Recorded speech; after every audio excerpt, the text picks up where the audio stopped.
always figured I had it in me to be a fighter. It's that anger, you know, that always winning a fight.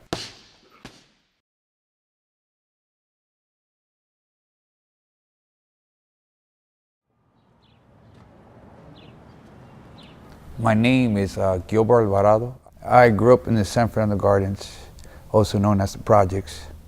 It was fun. I loved it. Plenty of friends to play with. A little dangerous at the same time, but I liked it, you know. It made me who I am now, I guess.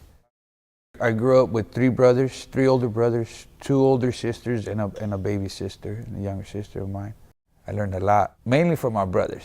My sisters. I was raised more by my sisters, but from my older brothers, you know, that's where I got my street life. Those were my role models, you know, and they were always fighting. All my brothers were always fighting. Either it wasn't with themselves, it was somebody in the streets. So as a kid, I grew up in that lifestyle. You know, seeing guys sell drugs, seeing guys shoot at people, seeing fights all over the place, and this is the environment that I grew up with. I made the choice to really get involved when I was 15, 16 years old. All my brothers were in jail at the time, so I figured this is my time to grow up and be a man, and I thought being in a gang was gonna make me that man I guess I wanted to be at the time. I met Coach Lily when I was 16 at a Victory Outreach, her and her husband. She invited me to her brother's gym, and they gave me a job. You know, they let me work a trade. You know, I would clean the gym. You know, I'd be there pushing the broom, the mop, and anytime I seen something going on, I would stop and just pay attention to however they did things, and I would mimic that on a bag. I would practice, and that was how I was able to learn, just through seeing people work and how they worked and how they do it. So when I met Lily, that's how this came about. It was all through her, and her mission was to save kids, not so much make them fighters, but just save them, you know. And I always tell, you know, she's the one that saved me, because without her, I wouldn't have been as confident as I am now. I wouldn't have learned the skills that I have now.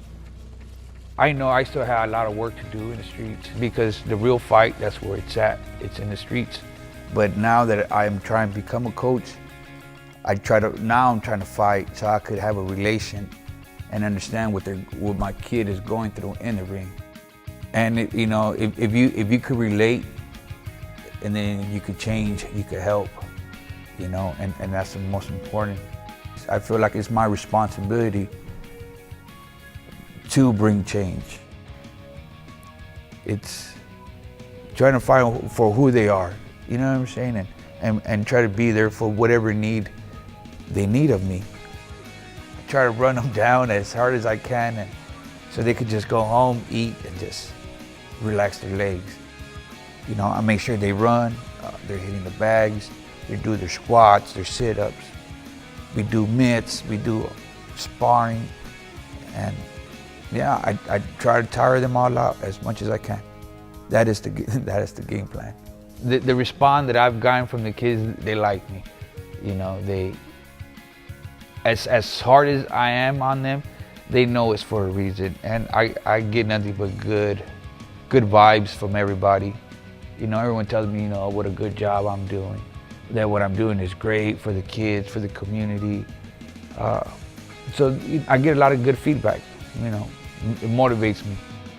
My life is not about me, you know, it's about other kids, you know, it's about other people. It's not about me.